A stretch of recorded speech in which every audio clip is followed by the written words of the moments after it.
મધ્ય પૂર્વમાં તણાવ દિવસે ને દિવસે વધી રહ્યો છે। જે યુદ્ધની વાત વર્ષોથી થઈ રહી હતી એ યુદ્ધની શરૂઆત શનિવારે થઈ ગઈ।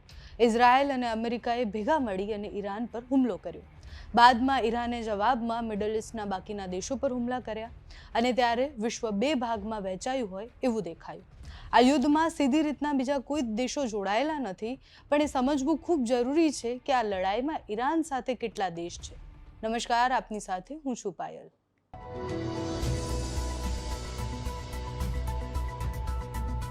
સીધું કહીએ તો ઈરાનને ખુલ્લો સૈન્ય સપોર્ટ કોઈએ નથી આપ્યો। બહુ જ ઓછા દેશો છે જે એના સપોર્ટમાં આવ્યા છે, પરંતુ કેટલાય દેશો અને સંગઠનો એવા છે જે રાજકીય સૈન્ય રીતે ઈરાનને સપોર્ટ કરી રહ્યા છે। એવું કેમ કરી રહ્યા છે એ પણ મોટો પ્રશ્ન છે। શું એ ખરેખર ઈરાનની સાથે છે કે પછી અમેરિકા અને ઇઝરાયલની સામે છે એટલે ઈરાન સાથે છે? ઘણા બધા સંગઠન અને દેશ છે, જેમાં સૌથી પહેલા આવે છે સિરિયા। સિરિયા અને ઈરાન લાંબા સમયથી નજીકના સાથી રહ્યા છે। સાથે જ બંને દેશો ઇઝરાયલ અને અમેરિકાના પ્રભાવને ઓછો કરવા માંગે છે। રાજકીય રીતે બંને એકબીજાના દુશ્મનના દુશ્મન છે। બીજું છે હિઝબુલ્લાહ, લેબનનમાં। હિઝબુલ્લાહ એક શક્તિશાળી સંગઠન છે જે લેબનોનમાં કાર્ય કરે છે। હિઝબુલ્લાહ એ ઈરાન તરફથી ફંડિંગ અને તાલીમ મળતી હોય એવા દાવા કરવામાં આવ્યા। બંને ઇઝરાયલનો વિરોધ કરે છે। ધાર્મિક રીતે બંને શિયા વિચારધારા એટલે શિયા સુન્ની સમુદાય જે હોય છે, શિયા સમુદાય અને એના વિચારધારાથી પ્રેરિત છે। ત્રીજા છે હમાસ, પેલેસ્ટાઇન।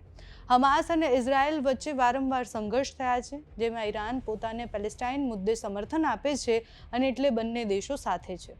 ચોથા નંબરે આવે છે રશિયા। રશિયા સીધો યુદ્ધમાં ઈરાનની સાથે નથી, પરંતુ બંને વચ્ચે સારા સંબંધો છે। બંને દેશો અમેરિકાના વૈશ્વિક પ્રભાવને પડકાર ફેંકવા માંગે છે। સિરિયામાં બંને સાથે મળી અને કામ કર્યું હતું અને એટલે જ અત્યારે જ્યારે વાત આવી યુદ્ધની, ત્યારે રશિયાએ સ્ટેન્ડ ક્લિયર રાખ્યું છે કે અમેરિકા અને ઇઝરાયલે જે કર્યું એ ખોટું કર્યું છે। હથિયાર અને ઉર્જા ક્ષેત્રમાં પણ બંનેનો સહકાર છે, એટલે રશિયા અને ઈરાનના સંબંધો ખૂબ સારા છે। પાંચમા નંબરે આવે છે ચીન। ચીન ઈરાન સાથે વેપાર અને તેલના સોદા કરે છે। ચીનને ઈરાનનું તેલ જરૂરી છે। ચીન પર અમેરિકા સામે વૈશ્વિક રાજકીય સ્પર્ધા છે અને એટલે જે કહેવાયું ને કે દુશ્મનના દુશ્મન દોસ્ત થઈ જાય, એટલે ચીન અમેરિકા સામે લડવા માંગે છે અને એટલે ઈરાનની સાથે હોય એવું દેખાઈ રહ્યું છે। જ્યારે ખામેનેઈનું મૃત્યુ થયું એના પછી ચીન અને રશિયાએ આખી વાતને ખૂબ ડિફેન્સના રીતના પણ લીધી હતી અને બંને દેશોએ પોતાનું સ્ટેન્ડ ક્લિયર કર્યું હતું કે ખામેનેઈ સાથે જે થયું એ ખોટું થયું છે અને આ રીતના યુદ્ધ નહોતું થવાની જરૂર। અત્યારે તો બધા જ દેશો આમાં રાજકીય રીતના પોતાનું સ્ટેન્ડ ક્લિયર કરી રહ્યા છે, પણ પછી પ્રશ્ન એ આવે છે કે ભારત ક્યાં છે આમાં? ભારતનું સ્ટેન્ડ કયું છે? તો ભારત માટે આ સ્થિતિ એકદમ કસોટી ભરી છે, કારણ કે ભારતના બંને દેશો સાથે સારા સંબંધ છે। જો ભારત આ સમયમાં કોઈ પણ એક સાઈડ લે છે તો ઘણા બધા સંબંધો બગડી શકે છે। ઈરાન પાસેથી આપણે તેલ લઈએ છીએ, ઇઝરાયલ અને આપણા સંબંધો એટલા સારા છે કે હમણાં જ પ્રધાનમંત્રી જઈને આવ્યા અને 16 જેટલા અલગ અલગ કરારો થયા છે। જો આમાં ભારત કોઈ પણ એક સાઈડ લે છે, એટલે એ ઇઝરાયલની સાઈડ લે, અમેરિકા સાથે રહે કે પછી ઈરાન સાથે રહે, એમાં બહુ જ બધા સંબંધો બદલી શકે છે।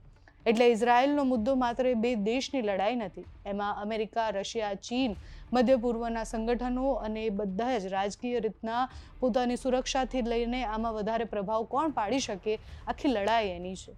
તેના પ્રભાવ આખી દુનિયા પર પડી રહ્યા છે અત્યારે, કારણ કે બીજા દેશો પણ એવા છે કે જ્યાં અસરો થઈ રહી છે અને એ આપણે વિશ્વના કોઈ પણ ખૂણે યુદ્ધ ચાલતું હોય તો આપણે ત્યાં અસર થાય નહીં એવું ન બને।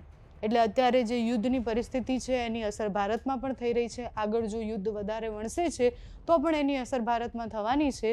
પ્રધાનમંત્રીએ ગઈકાલે સ્પષ્ટ એવું કહ્યું કે સંવાદ કરવો જોઈએ અને અમે શાંતિ માટે ક્યાંય પણ વચ્ચે આવવા તૈયાર છીએ, પણ સંવાદ સિવાય કશું જ ન થઈ શકે। તો તમારું આ વિષય પર શું માનવું છે અમને કમેન્ટ્સમાં જણાવજો। અત્યારે આ વિડીયોમાં બસ આટલું જ। જો તમે અમને યુટ્યુબ પર જોઈ રહ્યા હોય તો સબસ્ક્રાઇબ કરજો, ફેસબુક પર જોઈ રહ્યા હોય તો ફોલો કરજો, અમારા વિડીયોને લાઇક અને શેર કરજો।